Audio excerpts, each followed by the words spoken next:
Aduh. Ya Allah, begitu nggak ada yang mau nolongin saya apa gitu. Tolong mas, tolong mas, kakinya berdarah mas, bawa mas. Aduh, kaki saya berdarah. Untungnya di kaki. Ya ampun, coba ya kalau sampai kena rahim saya nih ada janin di dalam, saya nggak tahu apa jadinya.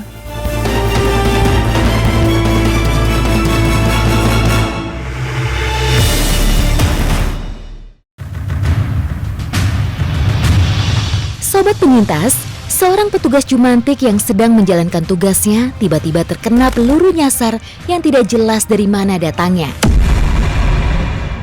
Dia mau masuk ini,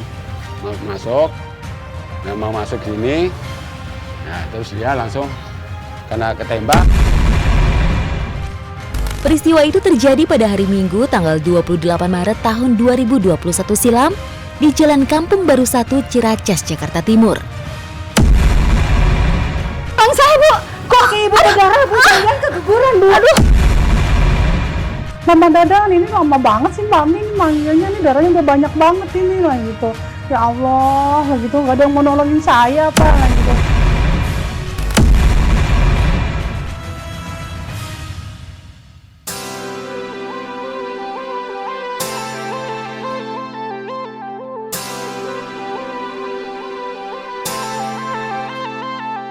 Sebagai petugas Jumantik, tak pernah ada kata lelah bagi Bu Hana. Keliling kampung bersama rekan agar wilayahnya terbebas dari jentik-jentik nyamuk demam berdarah. Warga sekitar sangat familiar dengan Bu Hana karena sepekan sekali ia rutin mengecek jentik nyamuk dari rumah ke rumah. Saya berkeliling RT Senin dan Rabu pagi. Pada waktu hari Rabu pagi itu ada kasus demam berdarah di RT saya. Kami semua mau meriksa yang kena demam berdarah. Waktu itu teman-teman banyak yang tidak bisa hadir. Assalamualaikum. Waalaikumsalam. Bu, aku misi ke kamar mandi ya bu, iya, bisa ya? Biasa ya bu. Kasih ya bu. Sebelah sana coba. Nah, udah bersih tuh bu. Kayaknya aman ya? Iya aman tuh, nggak ada jentik-jentiknya. Bersih kok. Iya. Yuk kita lanjut ke rumah siapa lagi? Bu Rita ya. Rita ya. Iya. Yuk. Duhana, ibu kenapa? Saya ini kram kayaknya ya. Ibu kan lagi hamil, jangan capek-capek bu. Ya habis gimana, ini kan udah tugas saya. Ya udah, ibu hati-hati ya. Ibu kan lagi hamil 3 bulan. Iya, makasih ya. Yaudah kita lanjutkan aja yuk. Tinggal satu rumah lagi ya? Iya, tinggal satu rumah. Ibu, udah selesai. Iya ibu, ini tinggal satu lagi, mau disamperin rumahnya. Oh, rumah ibu siapa? Rumah ibu siapa? Ibu Wati. Bu Hati. Oh ya udah. Permisi dulu ya, saya sana ya. Kesana ya bu. Iya. Nah, pas sampai ke rumah klaster terus bertiga tuh sama teman saya, posisi gerbang itu sudah kebuka sedikit. Kami nggak jauh dari teman-teman itu, berdampingan kan.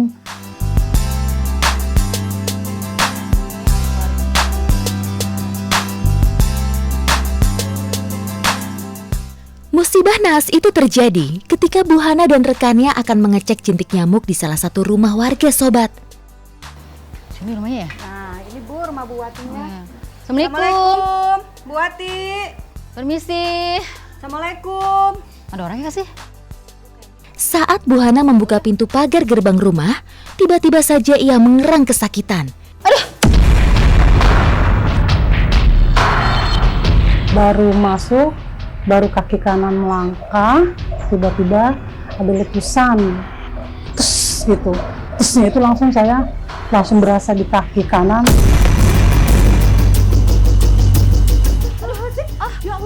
Rekannya mengira Bu Hana mengalami keguguran. Kepanikan pun semakin terjadi, sobat penyintas. Bu, tolong saya bu. Kok ibu berdarah bu, kalian keguguran bu. Aduh, Mama Dadan, ini saya kenapa ya? Nah gitu, ada yang ini nih gitu, terus ya, langsung darah itu keluar, nggak berhenti. Apa saya keguguran ya? Tapi kan kalau keguguran kan nggak dari kaki gitu loh. Terus saya tanya teman saya, Mama Dadan, ini kenapa sih kok keluar darah? Gitu ya ampun, ini kok lama banget sih yang manggilin Pak RT nih, lama banget sih, darah saya udah banyak banget. Mama Dadan ini lama banget sih Mbak Min manggilnya nih, darahnya udah banyak banget ini lah gitu. Ya Allah, lah gitu, nggak ada yang mau nolongin saya Pak, lah gitu. Karena dia perempuan ya, jalannya agak lama juga. Akhirnya kita ngajak teman suruh bawa mobil, langsung kita bawa ke rumah sakit Cibubur. Untunglah warga sekitar datang menolong dan segera membawanya ke rumah sakit. Mas tolong mas, kakinya berdarah mas, bawa mas. Aduh kaki saya berdarah. Aduh hati Bu ya. Dibawa ke Cibubur, rumah sakit Cibubur. Nah di situ kan nggak bisa nerima karena lagi COVID. Sama PRT dibawa lagi ke SKO. Mungkin takut nggak ada alatnya, apa kurang lengkap, dibawa lagi ke Tugu Ibu. Nah di Tugu Ibu saya sempat lama juga di sana, sempat ditanganin, tapi sama dokter situ juga nggak bisa nanganin juga karena kasusnya katanya kan penembakan. Jadinya saya dilarikan ke Polri.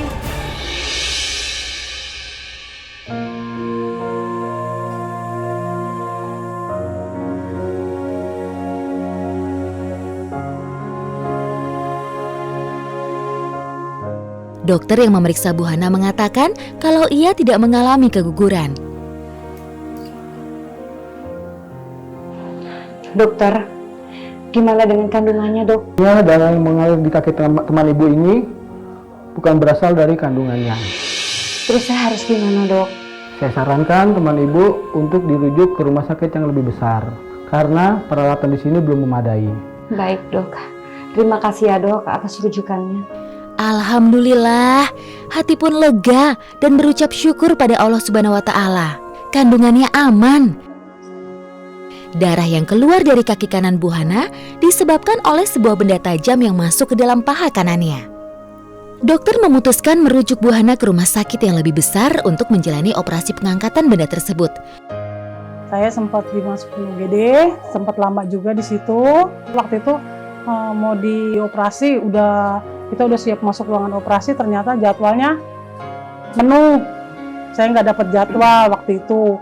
Saya mikir ya ampun, ini kapan dioperasinya gitu. Sedangkan kaki kan udah ngebiru, udah memar, udah berat. Akhirnya waktu itu Jumat jam 10, jam 11 siang tuh dioperasi. Habis dioperasi udah terus dokter ngasih tahu benda yang di dalam kaki saya. Dokter bilang ya, senjata peluru laras panjang. Setelah beberapa hari menderita, menahan sakit akibat bengkak di paha kanannya, akhirnya Bu Hana menjalani operasi di rumah sakit lain. Sebutir peluru misterius berhasil dikeluarkan dari paha kanannya.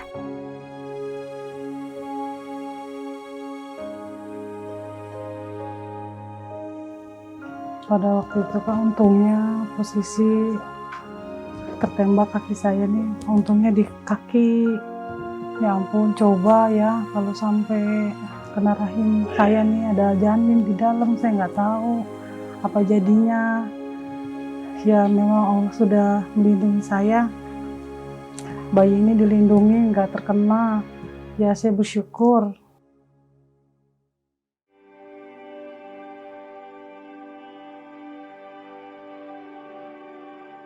Waktu demi waktu pun berlalu, suami dan anaknya setia menemani.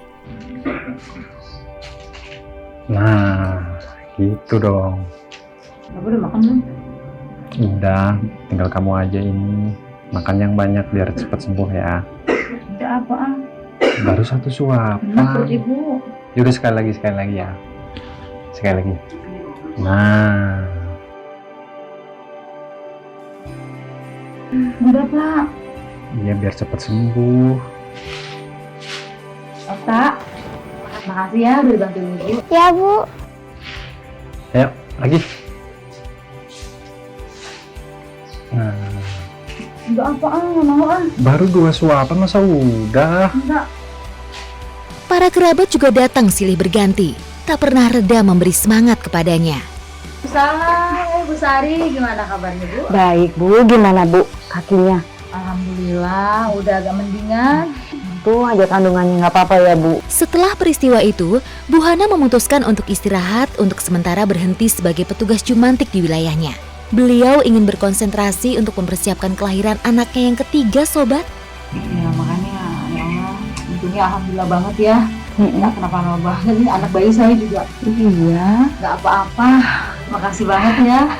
Kamu udah perhatian banget loh. Kan kita temenan. Kita harus jaga kesehatan ya.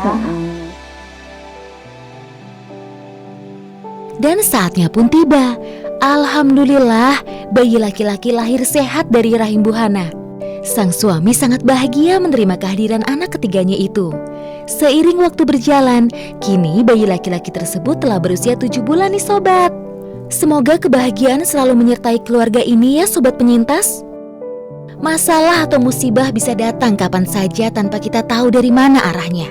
Tapi sobat, di balik kesulitan pasti ada kemudahan. Semoga kita dapat mengambil hikmah dari peristiwa yang dialami Bu Hana. Agar kita semua lebih waspada dan berhati-hati dimanapun kita berada ya sobat.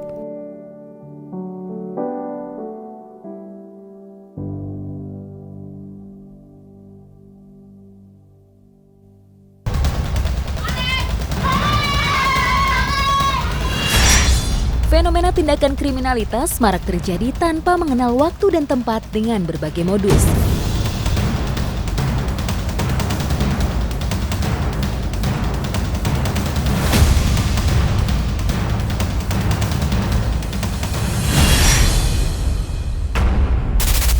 Ambil gambar dulu ini orangnya nih. Seperti halnya aksi jambret yang terjadi di Kota Bekasi dialami oleh Ibu Umi hingga mengalami nasib naas terjatuh dari motor. Tiba-tiba dipepet oleh 2 orang laki-laki.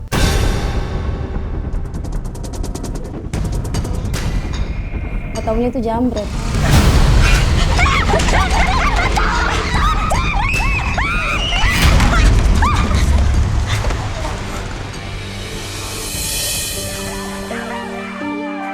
Semenjak kejadian kemarin sampai sekarang saya ada rasa trauma banget gitu kalau naik motor.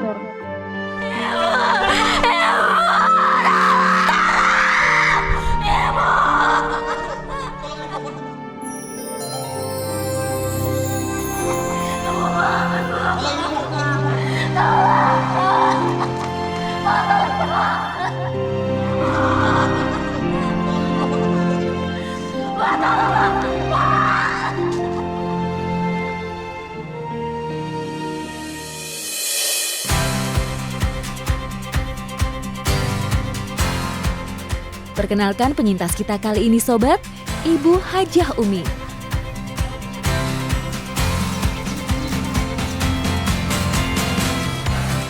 Kesehariannya selain berjualan peyek, beliau juga membuka warung kelontong di rumahnya. Sang anak sulung pun rajin membantu Ibu Umi. Aduh, anak ibu. Ada apa ini? Nggak apa-apa, cuma tempe itu aja.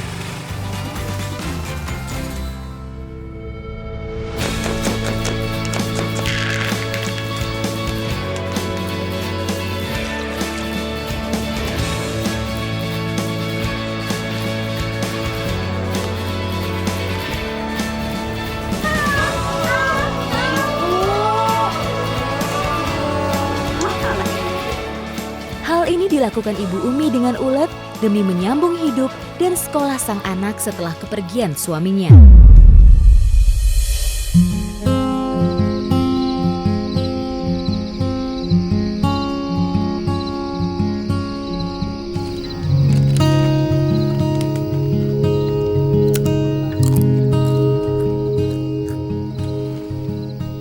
Di Bekasi beli kedondong. Cakep. Neng cantik, beli peyek dong. Ibu bisa aja. Iya dong. Semoga peyek dagangan hari ini laris. Amin. Ibu Umi berjuang menghidupi 3 anaknya tanpa mengenal lelah. 2 anaknya tinggal di pesantren. Mereka berusia 9 tahun dan 12 tahun. Si anak pun yang setiap hari senantiasa membantu upaya sang ibu mengais rezeki. Semoga nanti kamu udah lulus sekolah, jadi orang sukses. Amin. Biar nggak jadi tukang peyek kayak ibu. Hanya ibu doain dong. Pasti nak, ibu pasti doain yang terbaik.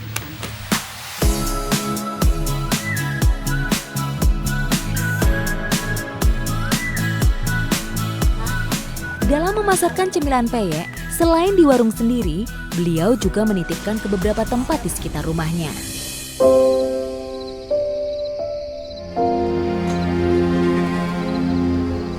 Ibu 3 anak ini selalu menyisihkan penghasilannya berjualan untuk memenuhi kebutuhan keluarga. Maklum, sang suami telah tiada 2 tahun silam.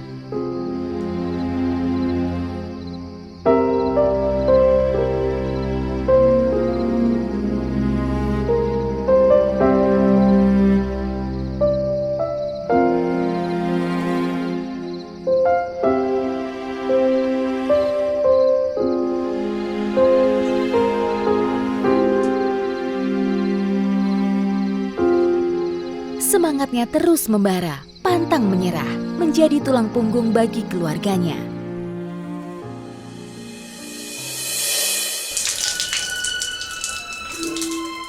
Di lingkungannya, sosok religius sangat melekat pada diri beliau.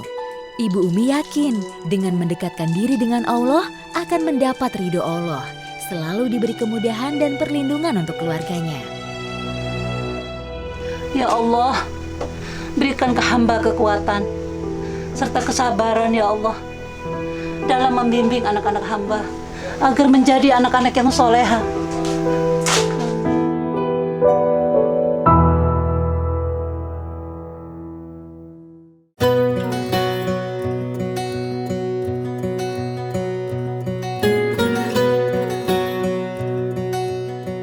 Hari itu, tanggal 6 Juni 2022, dengan bersepeda motor, Ibu Hajah Umi menjemput anak sepulang sekolah dan kemudian melanjutkan perjalanan ke pasar. Ya. Kemarin tuh hari Senin saya menjemput anak pulang sekolah. Bu! Nak.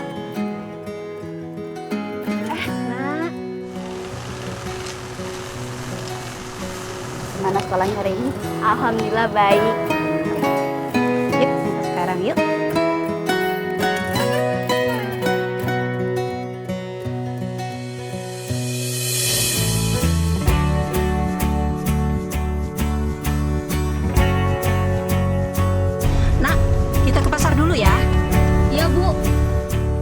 Mereka menelusuri jalan kampung menuju pasar untuk membeli beberapa bahan untuk membuat cemilan peyeknya.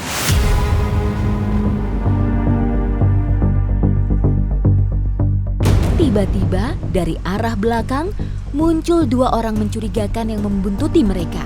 Tiba-tiba dipepet oleh 2 orang laki-laki.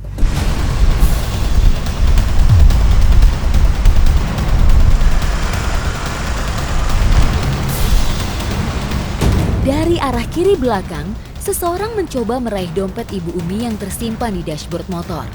Gak taunya itu jambret kan. Seketika Ibu Umi panik dan berusaha menarik dompetnya. Lalu si jambret menendang motor Bu Umi dan berhasil mengambil dompet tersebut. Akibatnya ibu dan anak itu terjatuh ke aspal. Pas begitu setelah dijambret dompet sama tas kan, sama pelaku tuh saya kejar. Ibu Umi berusaha bangkit dan mengejar jambret dengan sekuat tenaga berusaha menghadang.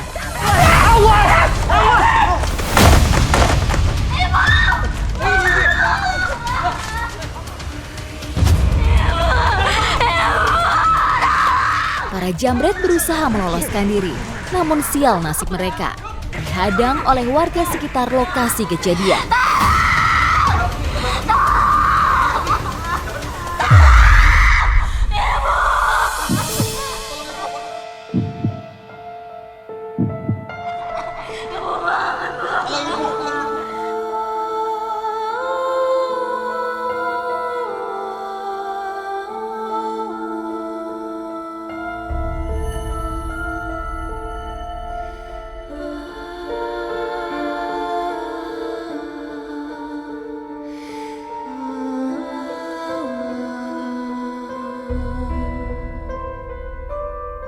Iya, setelah kejadian jatuh saya diselamatin sama warga, akhirnya disuruh pulang sama warga kan. Pencopetnya pun dibawa sama polisi. Pas waktu kejadian memang pas polisi patroli lewat.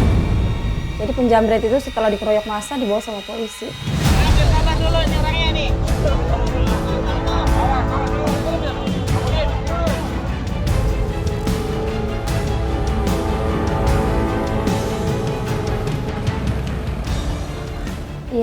Setelah sampai di rumah, ya karena memang posisinya masih gemeteran, lemes, panik kan karena baru itu kena jambret. Akhirnya dikasih air sama anak, diambilin air minum, anak yang di rumah tuh yang satu. Ya alhamdulillah sih nggak kenapa-napa, selamat. Ya tapi masih tetap trauma mah udah pasti.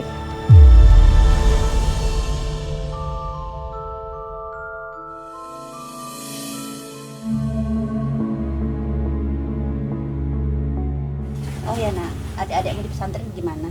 Dikasih tahu nggak? Kayaknya nggak usah deh Bu, takut ntar mereka khawatir. Kamu benar nak.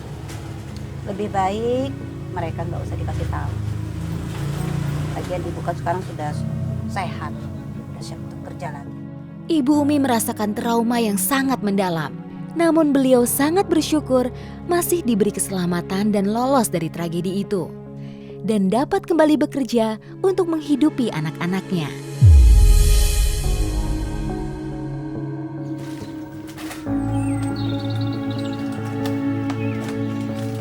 Alhamdulillah hikmah yang saya dapat dari kejamretan kemarin, mulai sekarang saya lebih berhati-hati lagi untuk naruh HP dan itu udah tidak di kasbor lagi. Sobat penyintas, adanya kejahatan seringkali karena ada kesempatan. Nah, sebelum berangkat, wajib berdoa terlebih dahulu ya sobat. Ketika berkendara jangan lupa pakai helm ya. Dan patuhi rambu lalu lintas. Dan ini yang terpenting, jangan meletakkan barang berharga di dashboard motor ya sobat. Simpan barang berharga di tempat yang aman dan tidak mencolok perhatian. Semoga tayangan ini bermanfaat dan sampai jumpa di Sang Penyintas berikutnya.